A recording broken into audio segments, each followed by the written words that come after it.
আলাইকুম ওয়া রাহমাতুল্লাহি তাআলা ওয়া বারাকাতুহু। একাডেমিক এডুকেয়ার কর্তৃক জেএসসি, এসএসসি এবং এইচএসসি শিক্ষার্থীদের জন্য অনলাইন ইংলিশ ক্লাসে সকলকে জানাচ্ছি সাদর আমন্ত্রণ।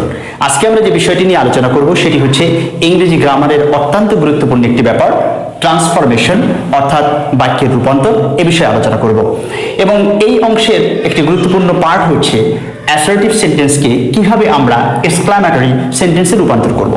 অ্যাসার্টিভ সেন্টেন্সের মানে কি সেটি আমরা বুঝবো। অ্যাসার্টিভ সেন্টেন্স মানে হচ্ছে স্টেটমেন্ট, বিবৃতি। আমরা প্রতিদিন যা কিছু বলছি পারস্পরিক কনভারসেশনের ক্ষেত্রে এটাই হচ্ছে অ্যাসার্টিভ সেন্টেন্স।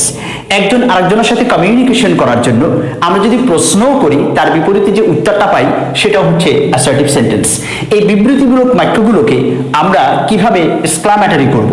তো এক্সক্লামেটর মানে কি? এটা হচ্ছে অবাক হয়ে যাওয়া অথবা হতবাক হয়ে যাওয়া। এমন কোনো ঘটনা ঘটেছে, এমন কোনো কাজ হয়েছে যা দ্বারা আমরা অবাক হয়ে যাই অথবা হতবাক হয়ে যাই।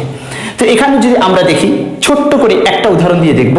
আব্দুল্লাহ হচ্ছে এমন একজন শিক্ষার্থী যে সর্বদাই এ প্লাস পায়, সে পরীক্ষায় ফেল করলো, এটি কিন্তু হতবাকের একটা ব্যাপার। আর একজন প্রতিযোগী দৌড় প্রতিযোগিতায় অংশগ্রহণ করেছে, তার সাথে আরো 4 জন রয়েছে। যে অংশগ্রহণ করলো, যার কথা বলছি, তিনি হচ্ছেন প্রতিবন্ধী আর বাকি 4 জন হলো সুস্থ। সেই দৌড় প্রতিযোগিতায় সুস্থ 4 জনকে সবলকে পরাজিত করে প্রতিবন্ধীটি প্রথম স্থান অধিকার করলো। এটা কিন্তু অবাক করা একটা ব্যাপার। তো এগুলো হচ্ছে এক্সক্লামেটরি সেন্টেন্স। এ বিষয়ে আর কথা বাড়াতে চাই না।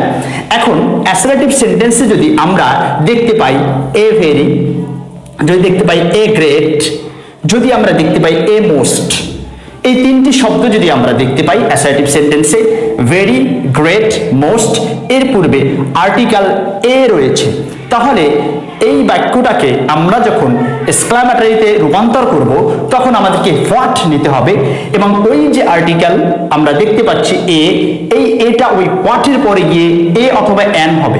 এনটা কেন হবে? এটি হচ্ছে ওই বাক্যের মধ্যে সাবজেক্টের ব্যাপারে যা কিছু বলা হচ্ছে, অ্যাডজেক্টিভ অথবা অ্যাডভার্বটি যদি ভাওয়েল দিয়ে শুরু হয়, এ ই আই ও ইউ দিয়ে শুরু হয়, সাবজেক্টের ব্যাপারে যে অ্যাডজেক্টিভ এবং অ্যাডভার্ব বর্ণিত হচ্ছে সেটি যদি ভাওয়েল দিয়ে হয় তাহলে এ না হয়ে এন বসবে আর্টিকেলের নিয়ম অনুযায়ী, আর স্বাভাবিকভাবে কনসোন্যান্ট দিয়ে হলে এ হবে। What a, what an. আশা করি বুঝতে পেরেছেন। আমরা সরাসরি এবারে উদাহরণে চলে যাচ্ছি। বল্টু ইজ এ গ্রেট ফোল। বল্টু হচ্ছে একটা বড় ধরনের বোকা। এই বাক্যে যদি আমরা ফলো করি, বাক্যের মধ্যে দেখতে পাচ্ছি এ গ্রেট নামক একটি শব্দ রয়েছে। এই গ্রেটটি এই শব্দের মধ্যে রয়েছে এ গ্রেট, এবং এই গ্রেটটি চেঞ্জ হয়ে আমরা শুরুতেই বাক্যে নিতে হবে হোয়াট এ।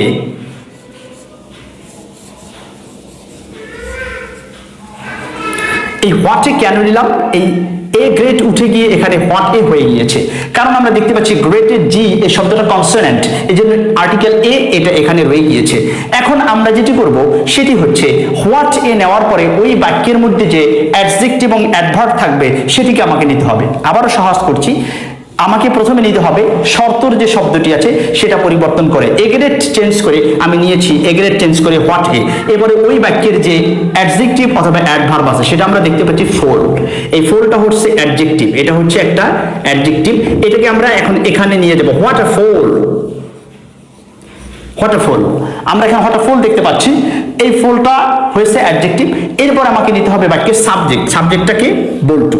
অ্যাডজেক্টিভ অথবা অ্যাডভার্বের পরে আমাকে নিতে হবে সাবজেক্ট। সে সাবজেক্ট হচ্ছে বল্টু, এখানে আমরা লিখছি বল্টু। এবং সব শেষে এক্সক্লামেটরি করতে হলে আপনাকে নিতে হবে ভার্ব, এবং এই বাক্যের ভার্ব হচ্ছে ইজ। আমরা লক্ষ্য করছি, তো এখানে আমরা শেষে গিয়ে দেখলাম ইজ। তাহলে এই বাক্যে সম্পূর্ণ হয়ে গেল বল্টু ইজ আ গ্রেট ফোল। এই বাক্যটাকে যখন আমি এক্সক্লামেটরি করলাম, এ গ্রেট উঠে আসলো হোয়াট এ। এরপর হচ্ছে অ্যাডজেক্টিভ, সেটা আমরা দেখছি ফোল, নিলাম ফোল। সাবজেক্ট নিলাম বল্টু এ সাবজেক্ট, এবং শেষান্তে ইজ হয়েছে what a fool Boltu is. Boltu কতই না একটা বোকা, সেটিগুলো আমরা এখানে দেখতে পাচ্ছি। সর্বশেষ গিয়ে এক্সক্লামেশন এর যে চিহ্ন, এক্সক্লামেটরি চিহ্নটা কিন্তু আমরা দিয়ে দিলাম এখানে। আমরা আশা করি এখানে বুঝতে পেরেছি যে কিভাবে অ্যাসার্টিভ থেকে এক্সক্লামেটরি করতে গেলে এভরি, এ গ্রেট এবং এ মোস্ট থাকলে পরে কিভাবে আমরা পরিবর্তন করব এটি। খুব সহজে শেষের দিকে একবার ফলো করাতে চাচ্ছি, আপনারা একটু ভালো করে তাকিয়ে দেখবেন। রুল আমি লিখছি আবার এখানে।